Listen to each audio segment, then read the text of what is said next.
would last and endure. It'd outlast the Roman Empire. It'd outlast everything. In fact, no evil power could ever destroy the movement Jesus was about to start.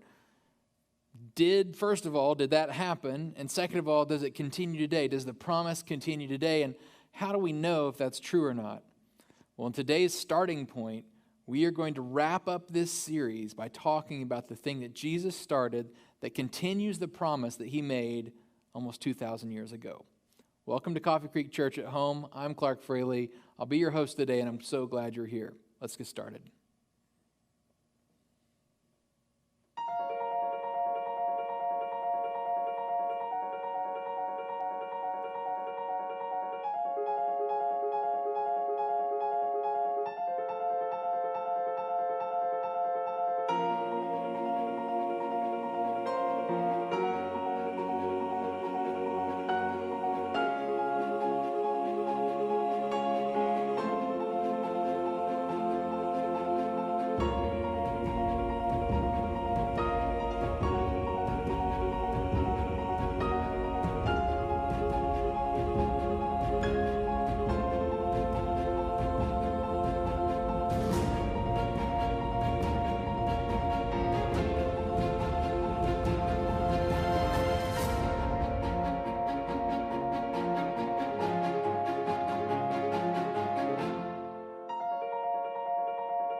Well, again, we are in starting point this series, and today we are moving forward to the final, exciting kind of conclusion of this series, talking about the starting point, the foundation of the faith.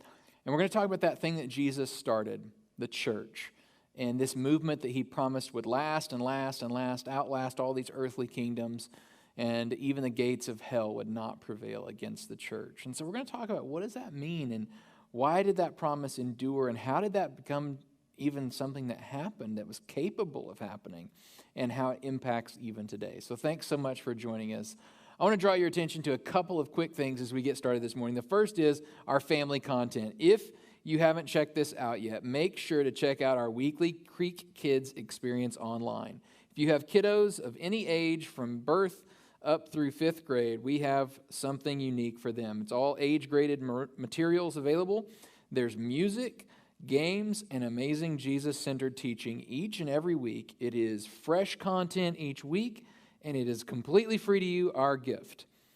We would love to send you a book just for joining us today. This can be whether it's your first time online or your 1,000th time. We would love to send you a free gift just for joining us today. You can text the word book, B-O-O-K. You don't need the little quotation marks there that are put around it. Just text book in a message to 405-708-7341. When you do, I'll say, hey, thanks for texting in. What's your address? And I would love to send this book to you. And we will send this book out to you in the actual mail. It's an actual book. It's called How Good is Good Enough. It ties in really well with what we teach here at Coffee Creek. And we would love for you to have that, our gift to you. I'm going to ask you to take out your cell phone if you have one of those with you, or if you're watching on that, maybe you can go to your computer real quick, or vice versa, and just check in online. You check in on Facebook or on Instagram, or you can do both, and every 10 check-ins this month will equal another brick to help build a school in Senegal. We've already, together with our partners across the United States this month, collected thousands and thousands of check-ins to be thousands of bricks to build these schools. And we make a donation every month to another missions partner to do good in our world. When you check in using the hashtag Bricks for Schools, you help draw attention to that charity. And also you help us on our way to get enough check-ins to do more good. We're able to do that because of the generosity of the people that call this place home. And so if you would like to be a financial partner with us at Coffee Creek, you can give online at ccgive.com. You go to ccgive.com, in a matter of seconds, you can give a gift. You can give a one-time gift. You can give a recurring gift. That means, every couple weeks, once a month, every week, however you want to set that up. You can give through checking accounts. You can give through credit or debit cards. And it's just a really safe, simple, and secure way to give. It's how my family's chosen to give here for over 12 years. You can give through texting. You can text an amount to 84321, the number 84321. or you can mail in to Coffee Creek Church, P.O. Box 30934, Edmond, Oklahoma 73003. We're able to do the good that we're able to do. We're able to have this online broadcast. We're able to continue to tell people about Jesus. We're able to meet real physical needs in our world because of the generosity of people just like you. So thanks so much for partnering with us, and we look forward to doing even more good in the future.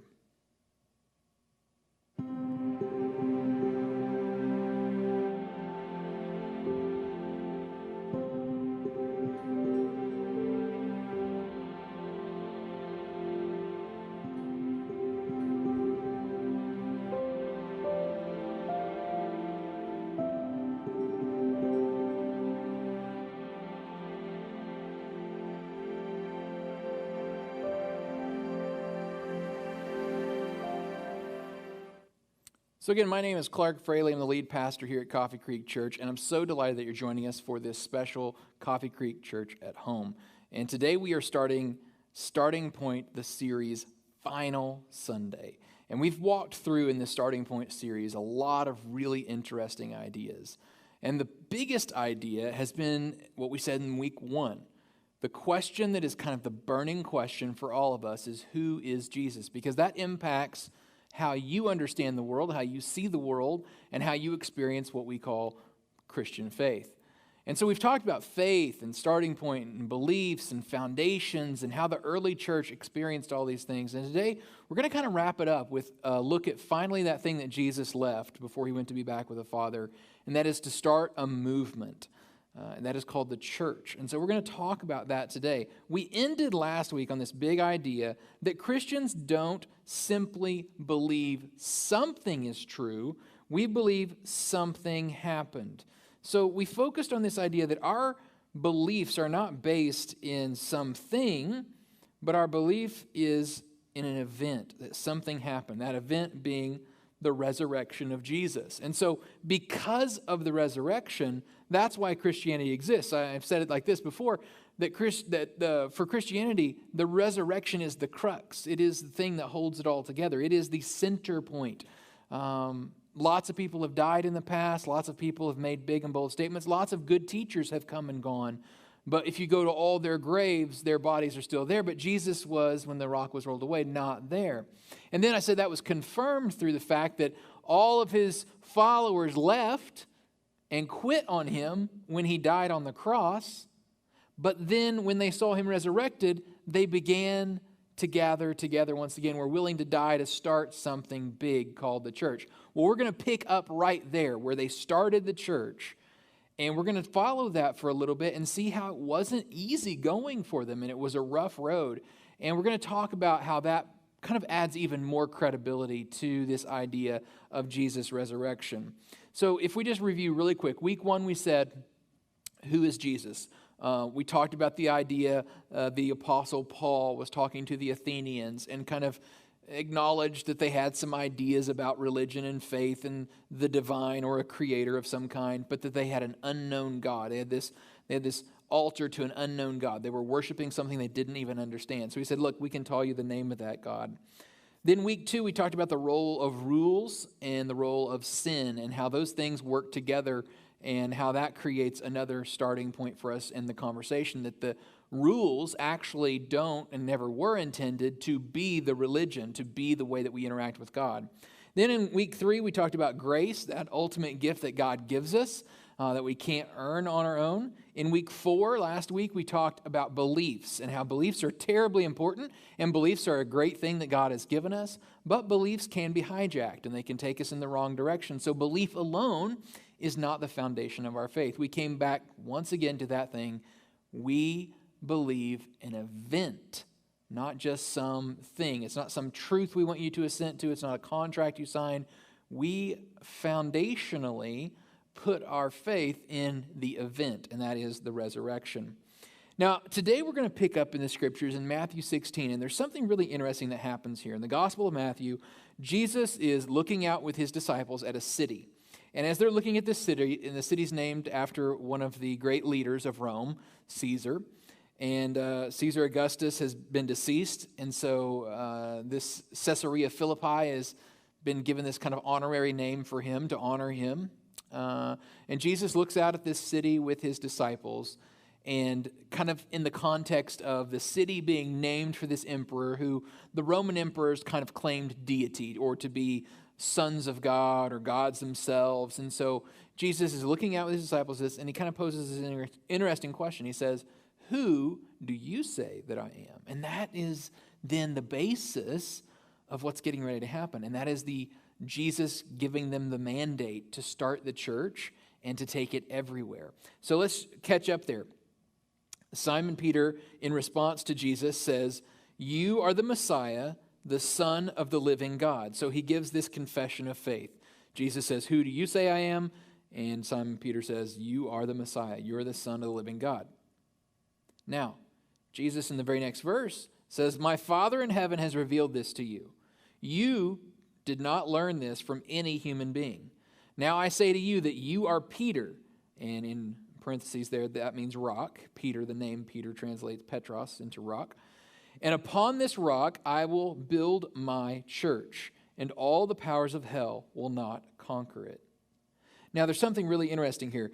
Yes, of course, Jesus is saying the church is mine, and this is what's going to happen. And the word church, unfortunately, is a little bit of a mistranslation from the German into Lord's house or house of the Lord. And so church, sometimes we get the wrong feeling for that. The real Greek word there, the underlying word, is ekklesia. And that word actually is not a building or an organization or an institution or any of pretty much how people visualize church today. The word ekklesia means the gathering of the people that are the followers of the Lord. So it's like ekklesia, when he says this, he's saying, I will build this gathering. And now that had to be a little bit troublesome to people that are used to the synagogues and the hierarchy of the Jewish organization of religion, or the Roman organization of their kind of political, governmental ideology / religion / philosophy. It had to be a little jarring. And Jesus said, "I will build my ecclesia. I will build my gathering of people, and all the powers of hell will not conquer it." Now, that part's awesome. Can you imagine how that sounded to them, though? You're going to build, you're dead, and then you're going to come back, and you're going to build something? Like, wait, what? Like, there's a lot of things he's teaching them at this point that I don't think is fully registering with them. They're just like, what is going on here? Upon this rock. And so Simon Peter, he gives the right confession, but Simon Peter is probably saying, what? And all the disciples are probably saying, what? Like, you're going to build a gathering and it's never going to end? That's really difficult to understand. But this is key, and this is the kind of crucial moment here. Jesus did not predict that he would create a system of organized religion. Jesus did not say here, hey, I'm going to create this great institution that will outlast all things. He didn't say, I'm going to make an organization. He didn't say, I'm going to make a one-time event, a rock show. He didn't say, I'm going to make this whole cool multi-organizational corporation, right? He could have said any of those number of things. He didn't say a building. He didn't say a place. He didn't say an institution. He said instead, a people. He said, I'm going to have my people, and they're going to gather. And that gathering is never going to end. Nothing can stop it. Not even the powers of hell itself can stop this gathering. A movement will rise up, and it will never end. And so the one thing that unites these people then is not that they have all the same beliefs, that they come from the same country, that they're all of the same racial heritage, that they all look alike, that they all believe exactly alike. The one thing that will unite all these people is him, the Messiah. His gathering, literally Christ's gathering, the ecclesia of these people coming together will be the Messiah, the Son of God, Jesus. And if you remember, talking last time, Jesus goes to the cross, he's crucified, and they scatter. What's the opposite of a gathering? Scattering. moving us far away from each other, denial of Jesus. I don't know this man. I've never heard, I had nothing to do with him. That's the opposite of a gathering of his people. They scattered. They had 0% faith. There was no gathering happening, no ecclesia, no church, no organization. The movement was dead in the water over upon the death of Christ. But then something changed that. We said last time the resurrection, that event, moved them from 0% faith to 110% faith, moved them from denial of Jesus to ready to die for the risen Christ. There was something major that happened. And just a couple of weeks later, in Matthew 28, Jesus comes and tells his disciples something really interesting. He says, I've been given all authority in heaven and on earth. Therefore, go and make disciples of all the nations, baptizing them in the name of the Father and of the Son and of the Holy Spirit. Teach these new disciples to obey all the commands I have given you, and be sure of this, I am with you always, even to the end of the age. And then he left. He gave them instructions of what to do. And that's it. You have to think, even though these men would see the risen Christ, they would touch, they would get confirmation, these women give testimony, these Christ followers understand what's going on, you have to think, when he speaks in these words, there's a little bit of confusion still. I mean, make disciples of all the nations? All the nations? Like places we've never even heard of, never been before? Us? Could we get a budget for that maybe? I mean, look, Jesus, there are no free tools available to us right now. There's no Twitter. There's no Facebook.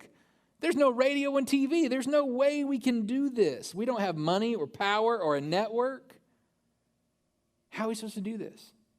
Like, that's at least what I would be thinking when Jesus tells this little band of people that, would give up on Jesus completely and then turn around and be ready to die for him and 110% faith. But at the same time, faith doesn't get all that done.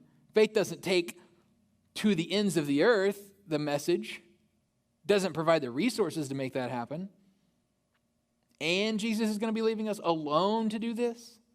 Like, there had to be a little bit of confusion. But this is what Luke records happens within a few days. That it inspired them. And they took to the streets. And they took a message that Jesus died, that God raised him, and that you are invited into the family. You can be a part of this.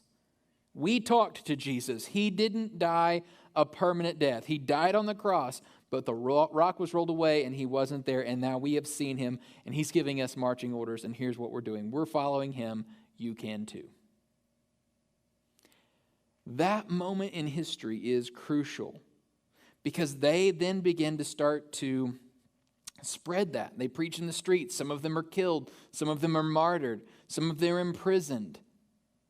But they begin to spread that message. And the message does spread for almost 2 years. And it goes almost 100 miles away from the epicenter. But then something weird happens. And it starts to falter. It plateaus.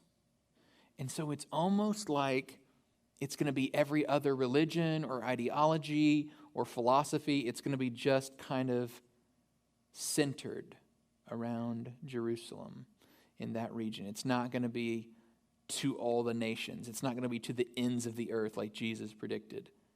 It's instead going to kind of be relegated to this area, this region, and that's it. But then something really unique happens. This guy named Paul, who was called Saul, was a persecutor of the Christians. Like I said, the Romans weren't happy, and Paul was a Roman, and he was active in denouncing Christianity and imprisoning Christians and murdering Christians, slaughtering them, literally trying to stamp out this new fake religion that had popped up out of nowhere. And Paul was one of the chief persecutors of the Christians. But as Paul is walking one day along a road, he has a vision.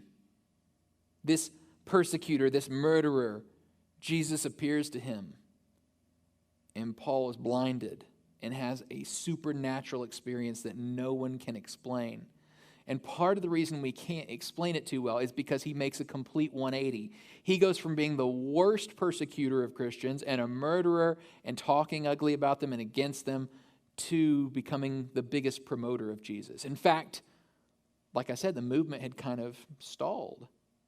But Paul is not content with that because Paul sees something new. Paul sees that there's a whole group of people that haven't been included yet called the Gentiles, but who Jesus completely intended to include. That would be all the nations. Like, it's not going to go to all the nations if we keep it just in the Jewish family. If you have to be Jewish by birth and then convert to Christianity, that is a very small number of people that can be included in the family of God. But if it's for all the nations everywhere, like Jesus told his disciples, then they've got a lot of work to do to move it beyond. And that's what Paul gets busy at doing. It's difficult to explain away the story of Paul because he is a persecutor who turns into a promoter. He is evil who turns into an evangelist. He's a complete pagan who turns into a pastor. It's odd. It's unexplainable. And because of his work, the church expands and grows. Now, I've mentioned several times that the Gospels were not completely recorded and put together for hundreds of years. But Paul starts writing within 25 years of the death of Christ and the resurrection. Paul starts writing. And these are called letters, epistles we call them. And that's what a lot of your New Testament is, these epistles of Paul to different cities, which are the churches in those cities. And that's about 2/3 of the New Testament. So it's a big part of it. And Paul starts writing these and spreading these letters around, and these letters are taken around, and they're called circular because they're read, and they're read, and they're read, and they're read by different churches. And for 25 years, and then 30 years, ecclesia after ecclesia, Paul plants churches, starts movements in cities and towns, and moves on to the next one before they're able to arrest him. And he just keeps moving around. It's called the missionary journeys of Paul. He's arrested a few times. He has to escape from some dangerous situations. He's finally imprisoned. And the Romans have decided, we got to stop this. He's too active in this movement. And so we got to stop this. And if we get rid of the earthly leader, then obviously this movement will die. And so they decide to execute him. He's brought to execution time. He's taken outside of Rome. And they bring him to what's called the Roman Forum, which is where he will be beheaded. And today, people visit this very city even today. This is what it looks like for his execution. This is the Roman Forum. Now, it's interesting that Paul did not have a conception of what this would look like someday, that the Roman Forum itself would be full of symbols and icons and paintings and architectures and sculptures and church buildings, all pointing to Jesus. That his work took off. His work of spreading the good news of Jesus. His work at starting these gatherings of Jesus followers all over the place so that they would continue to tell the story, that the story of Jesus' death and resurrection would not fade away into history, but instead would become intertwined in history. As he stood in that Roman Forum with all of its pagan symbols and had to die, he didn't know that one day it would be full of the symbols of Christianity. And no one would be talking about Nero or Caesar. They would be talking about Jesus Christ and his apostles. In fact, Nero's circus itself would become Vatican City today. And St. Peter's Basilica, probably one of the most visible and recognizable signs, is today still incredibly important. No one talks about Nero or Caesar. They don't come to Rome to visit them. They come to Rome and talk about where was Paul imprisoned, where was Peter buried. The Roman Empire itself would fade away completely. It would become not a thing anymore, just as Jesus predicted. And instead, the church would continue on. The telling of the resurrection of Jesus would continue through ecclesia and through ecclesia. And today, 37 million churches, ecclesias, gatherings, in every size and shape and form, from tiny little gatherings in homes to massive gatherings, tens to hundreds to thousands to 2.5 billion believers. Eventually, Paul's writings, those letters that I told you about, those circular letters that were read in relatively small cities and small groups of people, would eventually be read by billions of people and be translated in 2,225 languages and counting. That's where we're at today with the New Testament. Continues to be translated, continues to be given to other groups and peoples. Caesar, yeah, people read about Caesar Augustus about once a year still, but he's a background character in the story of the birth of Jesus at Christmas. So yeah, we talk about the decree of Caesar Augustus, but he's not the main character. He's not the point, and he's the evil. He's the bad guy. Jesus is the hero of that story that the world has remembered for over 2,000 years. Is this improbable that this happened like this? Incredibly. I mean, we can't say impossible, right? But that this happened in this way, that the movement from the original apostles that started to die out was facing persecution, incredible persecution under the Roman Empire, the most powerful empire we had ever seen. And then a guy who is part of that persecution flips on them because of a supernatural experience that he claims is with Jesus. And it's difficult for us to discount that, because what else would turn you from complete persecution to complete promoter? And yet that's what Paul does. And so this happens in the way that Jesus predicted, that he would start a movement, a gathering of people, and that gathering would never end. None of us even thinks about a business outlasting time itself, outlasting all of these other organizations and states. None of us, I mean, if you get a business that's 50 or 100 years old, we're like, whoa, that's a long time. And we're talking about thousands of years this has continued. An unbroken succession of telling the story of Jesus. Very improbable, but Jesus promised it and God fulfilled it. That the ecclesia would be very important. Jesus said it like this in Matthew 16. He said, I will build my church, and all the powers of hell will not conquer it. Will not. Jesus predicted he would start this ecclesia, this gathering, this movement of his followers, and that nothing would ever stop it. Governments would try, ideologies would try, other religions would try to stamp it out, but nothing would conquer it. And he said all the powers of hell will never conquer it, and they never have.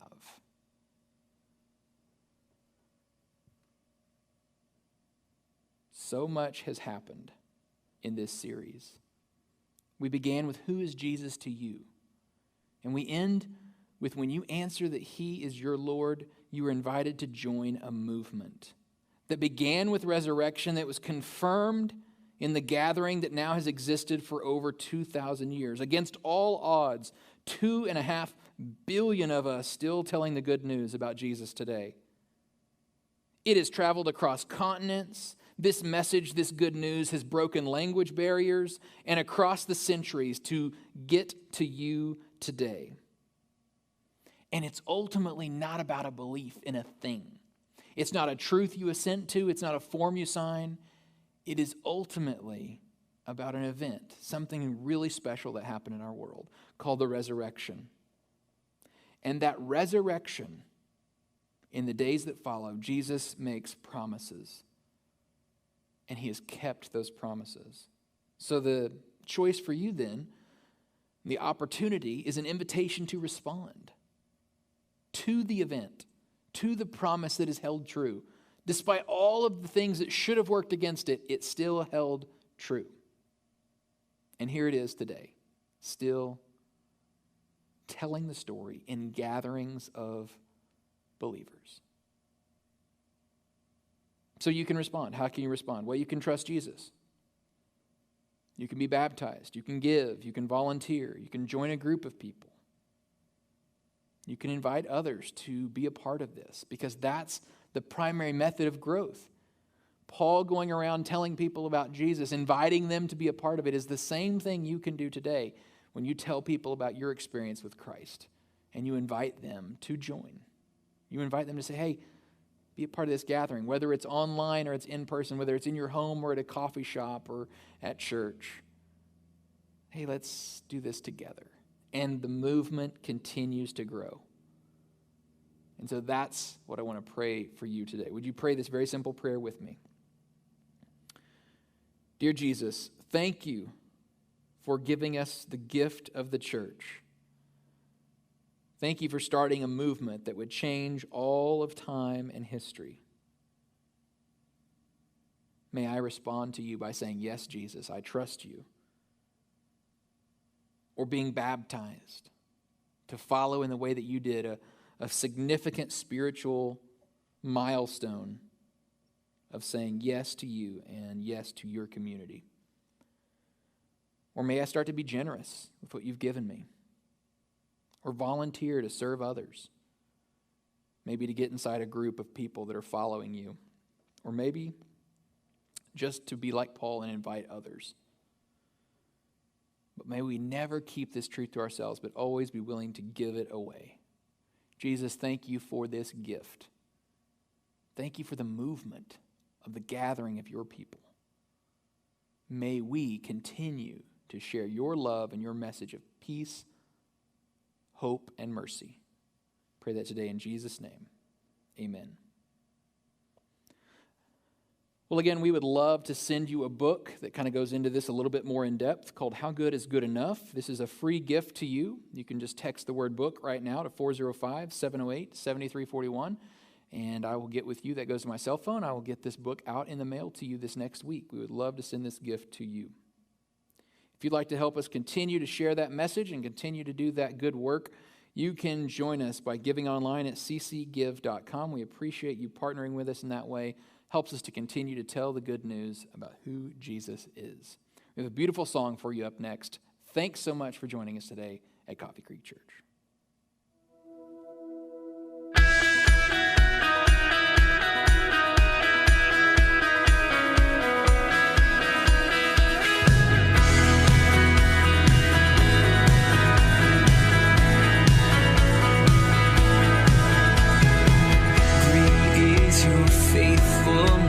Oh God, you wrestle with the sin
Your grace is enough.